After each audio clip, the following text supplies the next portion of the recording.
SSM news सदैव जनतेच्या हितासाठी। नमस्कार, मी राज देशमुख, तुम्हा सर्वांचं स्वागत आहे SSM न्यूज चॅनलमध्ये। SSM न्यूज चॅनलच्या माध्यमातून आपण महाराष्ट्रातील सर्वच जिल्हा परिषद असतील, पंचायत समिती असतील, त्याचा आढावा जाणून घेतोय। आज आपण हिंगणगाव बुद्रुक गावात आलोय। या ठिकाणी आपण सध्या उपाळे मायनी या ठिकाणी गावात आहे। या ठिकाणी काँग्रेसचे कार्यकर्ते प्रचाराला जमलेत। आपण त्यांच्याशी संवाद साधणार आहे। काय भावना आहेत, काय त्यांचं अजेंडा आहेत, कशा पद्धतीने त्यांचा प्रचार सुरू आहे, तेच आपण त्यांच्याशी चर्चा करणार आहे। काय सांगाल दादा, कसा प्रचार सुरू आहे? आत्ता काँग्रेस पक्षाचा प्रचार जोरदार चालू आहे। आत्ता येणारे काय जिल्हा परिषद कडेपूर गणात तर काय काँग्रेस पक्षाला काय बहुतेक अडचण नाही असं प्रचाराच्या दिशेने तर दिसतंय। पंचायत समिती गणात कसं वातावरण, कोण आहे उमेदवार पंचायत समिती गणात? पंचायत समितीच्या गणात काय जितेश भाई असे उमेदवार विरोधक असं नाहीच, म्हणजे त्यांच्यात तुल्यबळ असा उमेदवार नाही जितेश भाईंच्या बाबतीत। कारण जितेश भाईसने आता प्रत्येक ठिकाणी जोरदार प्रत्येक गावातनं प्रतिसाद जोरास आहे। काँग्रेस पक्षाची इथे काय ह्या गणात तर हिंगणगाव गणात तर सीट कमीत कमी 2-2.5 हजार मतांतर लागल्यात जमा आहे। पंचायत समिती सीट, पंचायत समिती सीट जितेश कदमांच्या माध्यमातून काय कामं झालीत का या ठिकाणी? जितेश भाईंनी जी कामं केली तर आज कुणीच केली नाही। कदम कुटुंबानं जे आजपर्यंत ह्या तालुक्यात कामं केलीत किंवा उपाळे मायनी देखील कामं केलीत तर त्या कामाला तोडच नाही। ज्यावेळेला उपाळे मायनीतील ग्रामपंचायत सत्ता होती त्या टायमाला विश्वजित कदम साहेबांच्या मार्गदर्शनाखाली जी उपाळे मायनीचा जो विकास झाला आहे ते आज तागायत कधी 55 वर्षात कधी झाला नाही। एवढा 5 वर्षात विश्वजित कदमांनी ह्या गावाला निधी दिला आहे। आणि जितेश भाईंचं तर सुखदुःख असू द्या किंवा लग्न कार्य असू द्या, सर्वसामान्यांचा नेता म्हणून आज तो भुईवर बसणारा माणूस आहे। आणि प्रत्येकाच्या गोरगरिबांच्या दुःखात येणारा जाणारा असा नेता आम्ही ह्या गाण्यात बाळासाहेबांनी भांडून उमेदवारी जितेश भाईंच्या गाण्यातून घेतलेली आहे। जितेश कदम यांनी बोलताना असं सांगितलं होतं की पंचायत समितीला निवडणूक म्हणजे उभा राहणार नव्हते, कार्यकर्त्यांच्या आग्रहास्तव निवडणूक लढतोय। जितेश कदमांचं खासदार केलं असेल, आमदार केलं असेल, नाव चर्चेत होतं, पण ते अचानक पंचायत समितीच्या रिंगणात उतरले। नाही, भैयांचा तुम्ही म्हणताय ती बरोबर आहे। भैया तालुका पंचायतचे लेवलचे उमेदवार नाहीच आहेत आज रोजी। भैया खासदार की आमदार की किंवा जिल्हा परिषदला इथलं तालुका पंचायतला आम्ही ह्या गणानं विचार करून आम्हाला या गणाला गुलाल पाहिजे होता, म्हणून आम्ही जितेश भाईंची उमेदवारी या गणातून मागून घेतलेली आहे। बाळासाहेब नाही म्हणत असताना आम्ही सर्व कार्यकर्त्यांनी मागणी करून उमेदवारी घेतलेली आहे। कार्यकर्त्यांचा उत्साह व भाईंच्यावर जास्त प्रेम होतं म्हणून भाईंनी या ठिकाणी उमेदवारी बाळासाहेबांनी परत फायनल केलेली आहे। काय भैया निवडून आल्यानंतर तुम्हाला काय वाटतंय की त्यांनी तरुणांसाठी, युवक पिढीसाठी काय केलं पाहिजे? कसं आहे, कदम कुटुंबाचं योगदान कामाच्या संदर्भात तुम्ही जर म्हणसाला तर मला वाटतं त्यांचं विजन अख्ख्या महाराष्ट्रात आहे। ते असं कदम कुटुंब आहे की आज तुम्ही प्रत्येक गावात म्हणजे हे मतदारसंघ कडेगाव पलूस, माझं गाव पलूस कडेगाव, जी बाळासाहेबांनी या मतदारसंघाला न्याव दिलंय, ती मला वाटतं अख्ख्या महाराष्ट्रात कुणाचं असं कुठल्या आमदाराचं योगदान नाही। आणि अख्ख्या महाराष्ट्रात असं गाव नसेल की कैलासवासी पतंगराव साहेबांनी काम त्या एखाद्या गावातलं केलं नाही असं मला वाटतं। विश्वजित कदम देखील त्यांच्या पाऊल 2 पाऊल पुढंच आहेत पण मागं नाही। तेवढं योगदान विश्वजित कदमांनी देखील आता जोरदार आता पश्चिम महाराष्ट्रात तुम्ही बघितलं तर विश्वजित कदमांचीच काँग्रेस पक्षातून सीट लागलेली आहे। आणि जितेश भाई तर अशी व्यक्ती आहे खांद्याला खांदा लावून काम करणारी। आज तुम्ही प्रत्येक गावोगाव जावा, जितेश भाई म्हणलं की माणूस चावळत उठतोय, ही आजची परिस्थिती आहे। आता काय सांगाल तुम्ही, जितेश कदमांच्या प्रचारासाठी घर टू घर फिरताय, प्रचार करताय? कारण त्यांनी जर असं बघायला गेलं तर उपाळ्यातला सर्वांगीण जो विकास आहे ना तो फक्त जितेश कदम आणि कदम कुटुंबे यांच्यामुळेच ह्या गावामध्ये जे काय रस्ते असतील, स्मशानभूमीचे काही कामं असतील, परत वारकरी भवन असेल, बौद्धविहार असेल, आता कालच झालेल्या सभेत आणखीन त्यांच्या समाजाखातीर त्यांना एक उद्यानसुद्धा रात्रीच मंजूर करून दिले। कोणत्या समाजाखातीर? हरिजन समाजाचं, बौद्ध समाजाच्या। आणि त्यांनी कसं आहे की ह्या गावामध्ये आम्हाला कुठलंही काम करू, नोकरी संदर्भात जर बोलायला गेला तर भरपूर लोक आमच्या गावातली जवळजवळ 50च्या वर लोक भारती विद्यापीठमध्ये त्यांनी कामासाठी लावले। अशा व्यक्ती लावलेल्या आहेत की त्यांना खरंच कामाची गरज आहे, अशा व्यक्ती त्यांनी या आमच्या उपाळे मायनी गावातून लावलेल्या आहेत। जितेश कदमांची तरुणांमध्ये खूप क्रेज आहे। जितेश कदमांनी निवडून आल्यानंतर तरुण पिढीसाठी काय करावं असं नवीन वाटतं तुम्हाला? नोकरी परत जो आपलं आरोग्य खात्याचं काय असेल ते, आणि बाकी रस्ते म्हणा, परत पंचायत समितीच्या ज्या स्कीम येणाऱ्या असतात ते, ट्रॅक्टर असू द्या, परत शेळीपालनासाठी गोटा असू द्या, अशा संदर्भात विहिरी असू द्या, अशा संदर्भात जितेश भाई यांनी 100% आम्हाला सहकार्य करतील अशी आमची मनापासून इच्छा आहे, आणि ते करणारच हे आम्हाला त्याचा विश्वास पण आहे. आणि ते जोपर्यंत त्यांनी जे आम्हाला आत्तापर्यंत जे योगदान जे दिलं आहे ना गावासाठी, त्यासाठी आम्ही अहोरात्र त्यांच्यासाठी प्रयत्न करतो आहे, आणि आम्हाला 100% गॅरंटी आहे की ते ह्या उपाळेमायनी किंवा हिंगणगाव गणात ते 100% खूप मताधिक्याने ते निवडून येतील असा माझा पूर्ण विश्वास आहे. विरोधकांचं काय आव्हान वाटतंय? आव्हान असं काहीच नाही, आव्हानाचं असं काहीच आम्हाला वाटत नाही, कारण त्यांचा जो विकास जो बघितला, दोन्ही पार्टीच्या जर तुलना केल्या तसं बघायला गेलं तर हत्ती आणि मुंगी ह्या टाईपचा. ज्या दिवशी जितेश भायांनी अर्ज भरला त्या दिवशीच आव्हान संपुटात त्यांचं आलेलं आहे. जितेश भायांचा ज्या दिवशी अर्ज भरला त्या दिवशी जितेश भायांचा विजय झालेला आहे. काय सांगाल दादा? खरं तर अत्यंत सुसंस्कृत असं नेतृत्व या ठिकाणी आज आम्हाला मिळालेलं आहे. आदरणीय डॉक्टर विश्वजित कदम साहेबांच्या या नेतृत्वाखाली हे काम करणारे आम्ही सगळे कार्यकर्ते आणि त्यांच्यावर भरपूर असं प्रेम करणारी ही सगळी आमची जाणती आणि आम्ही ही नवीन पिढी आहे. खरं तर जितेश भाईंचं नेतृत्व हे तळागाळातल्या माणसांसाठी काम करण्यासाठी हे नेतृत्व या ठिकाणी दिलेलं आहे. खरं तर विकास पाटलांनी मग असं सांगितलं की ते जे नेतृत्व आहे ते नेतृत्व पंचायत समितीची निवडणूक लढण्यासाठी ते नेतृत्व खरोखर त्यांची ताकद खूप मोठी आहे.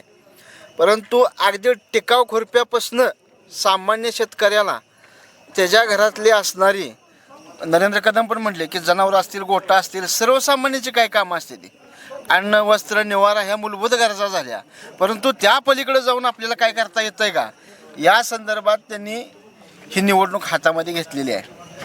त्यांच्या माध्यमातून काही कामं झालीत? 100%. हा जो विकास जो आता मगाशी सुद्धा सांगितलं बऱ्याच आमच्या युवा कार्यकर्त्यांनी की हा जो विकास आहे की आज तसं बघायला गेलं तर सोनेरा सहकारी साखर कारखान्याच्या माध्यमातून शेतकऱ्यांना अत्यंत चांगल्या दर्जाचा दर मिळत आहे. भारतीय विद्यापीठाच्या माध्यमातून सुद्धा अनेक कुटुंबांना या ठिकाणी रोजगार मिळालेला किंवा अनेक लोकांना शिक्षण या ठिकाणी आज मुलींचं शिक्षण भारतीय विद्यापीठासारखी चांगली अत्यंत इथं संस्था गडेगाव ठिकाणी या ठिकाणी चाललेली आहे. तर हे संपूर्ण श्रेय हे कदम कुटुंबियांना जातं. जितेश कदम निवडून येतील 100%. काय नाही, म्हणून तर आम्ही ताकदीनं आणि उमेदीनेच आम्ही त्यांची उमेदवारी घेतलेली आहे. ते निवडून आल्यानंतर त्यांनी गावातील तुमच्या असे काही समस्या आहेत त्या सोडवाय असं वाटतं? तुमच्या काय अडचण आहेत गावातल्या? हो, आता बरोबर आहे, जो तुम्ही विषय जो मांडला तो बरोबर आहे की अजून काही कामं अपुरी आहेत की काम हे संपत नसतं आणि काम करणारा जर महत्त्वाच्या कुठल्या अन्न वस्त्र निवारा या पलीकडं आरोग्याच्या काय सुविधा असतील, शिक्षणाच्या काय सुविधा असतील या ठिकाणी या किंवा पाणंद रस्त्यांचा सुद्धा काय प्रॉब्लेम थोडासा आमच्या इथं राहिलेला आहे. तर ह्या अशा अनेक गोष्टी त्यांनी सर्वसामान्य लोकांच्यासाठी कराव्यात आणि ती करतील अशी मी आशा व्यक्त करतो. त्यांच्या माध्यमातून कामं झालेत तुम्ही असं सांगताय, पूर्ण करतील. आव्हान वाटतं दुसऱ्या कुठल्या उमेदवाराचं काय? नाही आव्हान नाही, मी त्याविषयी सुद्धा मी माझं भाषण सांगितलं. वन साईड काँग्रेस आव्हान कसलं आलं? आव्हान नाही. गेले कित्येक वर्षापासून हवा भाजपचा बालेकिल्ला आहे पंचायत समिती गणाचा. नाही, बालेकिल्ला वगैरे आता असं काय त्यातलं काही राहिलेलं नाही. जे आता सांगितलंच की जिथं कदम कुटुंब जिथं नेतृत्व करतं तिथं काय नाही, आव्हान वगैरे काय नाही किंवा बालेकिल्ला वगैरे काय नाही. बाबा नमस्कार. नमस्कार. काय दूध घालाय निघालाय? हो, दूध घालाय. काय हिंगणगाव बुद्रुकगणात काय वातावरण आहे? वातावरण जितेश भैयाचं चांगलं आहे. काय वातावरण जितेश कदमांचं? ते गोरगरिबासाठी तर चांगले आहे, अत्यंत हे आहे ते म्हणून. तुमचं मतदान कोणाला असणार आहे? आमचं मतदान हातालाच आहे. हाताला असणार आहे. हो, काय भाजपचं आव्हान वाटतं इथं? काय नाही, निवडून येतील का जितेश कदम? येणार की. पेठदादांच्यापासून कैलासवासी पतंगराव कदम साहेबांच्यापासून सगळं कुटुंब ह्या मतदारसंघासाठी कायम झटत असतं. आजचा तो उमेदवारी केली म्हणून ते आलेले नाही तिथे, ते नेहमीच कार्यरत असतात आणि सगळ्या पायाभूत सुविधांना त्यांचं महत्त्व असते. मुलांना शिक्षण, उसाला दर, उसाचे योग्य पैसे योग्य वेळी हे सगळं ध्यानात ठेवून ते जनतेची कामं करत असतात.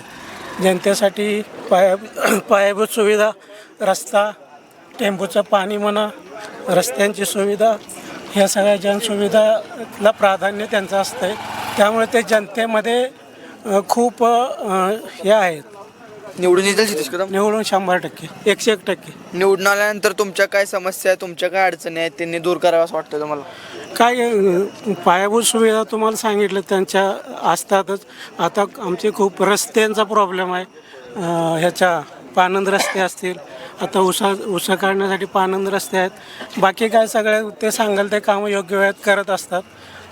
त्यांचा पाठपुरावा केला की सगळे कामं करत असतात जनतेला जे हवं ते. आता काय सांगाल, कसा प्रचार सुरू आहे? घर टू घर प्रचार जितेशभाईंचा आज रोजी उपाळी महिन्यात चालू आहे. येणाऱ्या तालुका पंचायत जिल्हा परिषद गटातून उपाळी महिने हे एकमेव गाव असेल की या गावातून जितेशभाईंनी प्रचंड बहुमती मिळेल.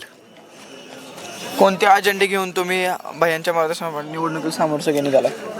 भयांच्या पाठीमागं आम्ही संपूर्ण जो तालुक्याचा विकास आणि या हिंगणगाव पंचायत समितीचा जो 20 वर्षाचा जो राहिलेला बॅकलॉग आहे तो भरून काढण्यासाठी आम्ही जितेशभाईंची उमेदवारी बाळासाहेब यांच्याकडून मागून घेतलेली आहे.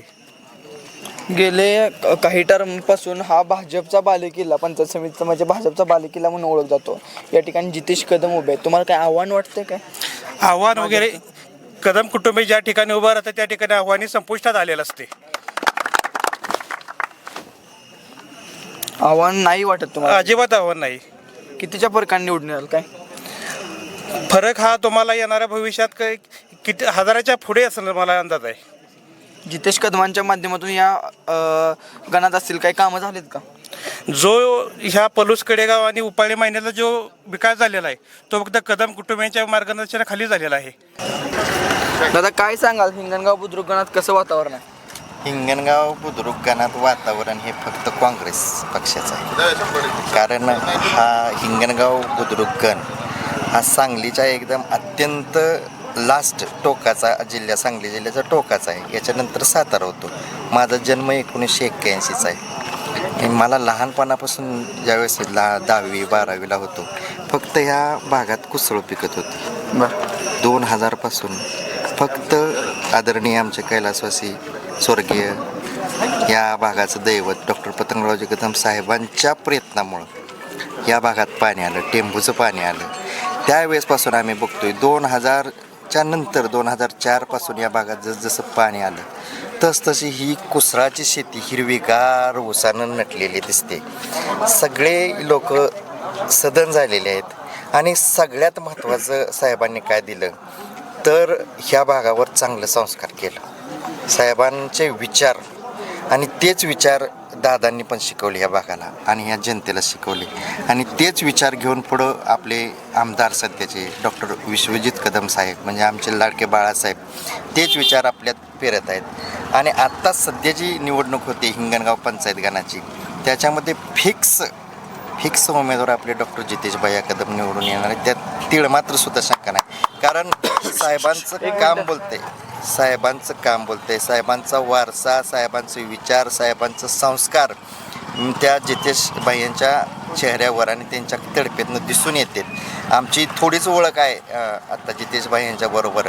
साहेबांचं काम बघितलं आहे, दादांचं बघितलं आहे, बाळासाहेबांचं बघितलं आहे. पण आत्ता ह्या भागात जरी जितेश भाई इथं उचलते उमेदवार असले तरी ह्या सगळ्या उपाळी मायनेच्या गावांनी आणि इथल्या 8 गावांनी त्यांना भाव आणि मुलगा म्हणून स्वीकारलेला आहे. आणि त्यांचा विजय 100% निश्चित आहे. फक्त कितीच्या लीडनं विजय होणार आहे एवढंच बाकी आहे. विजय निश्चित आहे. कितीच्या लीडनं होणार, मग 2000 होणार का 3000 होणार हा फक्त विषय. विजय निश्चित आहे. फक्त आता काय सांगाल, काय वाटतं? काय सांगायचं झालं तर आता साहेबांनी म्हणा दादांनी म्हणा पहिल्यापासून इथं पेरणी करून ठेवलेलीच आहे आणि त्यांच्या पावला पाव देऊन जितेश भाई हे काम करतच आहेत. आता बोलायचं म्हटलं तरी टेंबूचं पाणी ते काय साहेबांनी आणल्याचं, पण आता नवीन म्हटलं तर गोरगरीपासून दवाखाना म्हणा, आजारी म्हणा, लोकांनी पोरासनी नोकऱ्या म्हणा, जितेश भाईने ते दिवशी सांगितले काय असेल ते काम मला निम्या रात्रीच्या 12 4 कितीही वाजू द्या गोरगरिबांनी कधीही फोन करा, मी निम्म्या रात्रीचा जागा आहे. जोपर्यंत माझा हातपाय चालते तोपर्यंत ह्या हिंगणगाव गणाचा विकास म्हणजे मला काय म्हणजे हेच नाही. काय भाजपचं आव्हान वाटतंय काय नाही शिल्लक जितेश कदम निवडून येते? 101%. आता काय सांगा प्रचार करत फिरता तुम्ही? आम्ही प्रचार करत फिरतोय तो फक्त जितेश भैयाचा, आणि प्रचार करतोय तो आम्ही एका सामान्य माणसाचा आवाजाचा. आम्ही प्रचार करतोय तो सामान्य माणसापासून, गोरगरिबापासून आवाज उठवण्याचा आम्ही प्रयत्न करतो. कोण आहे, कोणाचा प्रचार करताय? आम्ही फक्त जितेश भैयाचाच प्रचार करतोय. जे आमचे लाडके नेते आहेत, युवा नेतृत्व आहे, ते लहानापासून थोरापर्यंत त्यांची जी काही माया आहे ती आजपर्यंत आम्ही जोपासलेली आहे, आणि तेही आम्ही आता इथून पुढे जोपासू त्यांच्यासाठी. कशा पद्धतीनं प्रचार सुरू आहे? लोकांचा प्रतिसाद कसा आहे? लोकांचा प्रतिसाद म्हणजे आमच्या पूर्ण हिंगणगावच्या ह्याच्यामध्ये गाण्यामध्ये 100% आम्हाला एकदम चांगला प्रतिसाद आहे. प्रतिसाद चांगला का नसणार आहे? कारण आत्ता इलेक्शन आहे म्हणूनच नाही आहे, तर तुम्ही कधीही भैयाला, मी एक किस्सा सांगतो. माझे सासरे कोविडच्या काळामध्ये आजारी होते, तर त्यांना इथं कुठेच बेड मिळत नव्हता. मी भैयाना एक फोन केलेला आणि माझ्या सासऱ्यांना तिथं बेड उपलब्ध होऊन ICUमध्ये सुद्धा त्यांना मिळाले. म्हणजे बेड मिळाला? सांगलीमध्ये. कोणत्या हॉस्पिटल? भारती हॉस्पिटलमध्ये. भारती हॉस्पिटल. 100%. म्हणजे एवढं, म्हणजे आत्ता इलेक्शन आहेच नाही असं नाही, तर त्यांनी पहिल्यापासून 15 वर्ष झालं ते ह्या भागासाठी झटतायत, आणि त्याची आता पावती द्यायचं काम आम्ही करतो की भैयाला 100% आम्ही निवडून देणार आणि मताधिक्यानेच निवडून देणार. आपण हिंगणगाव बुद्रुक गणातील काँग्रेस पक्षाच्या कार्यकर्त्यांच्या प्रतिक्रिया जाणून घेतल्या. यांचं असं म्हणणं आहे की जितेश कदम हे कोरोना काळ असेल, त्याच्या आधीपासून काळ असेल, सामाजिक कार्य असेल, राजकीय कार्य असेल, शैक्षणिक क्षेत्रात कुणाला ॲडमिशन द्यायचं आहे, कुणाला नोकरी लावायची आहे, हॉस्पिटलमध्ये काय आहे, प्रत्येक सुखादुःखात जितेश कदम हे आमच्या सोबत असतात. त्यामुळं सर्वाधिक जास्त मतांनी जितेश कदम हे निवडून येतील अशा कार्यकर्त्यांनी भावना व्यक्त केल्यात.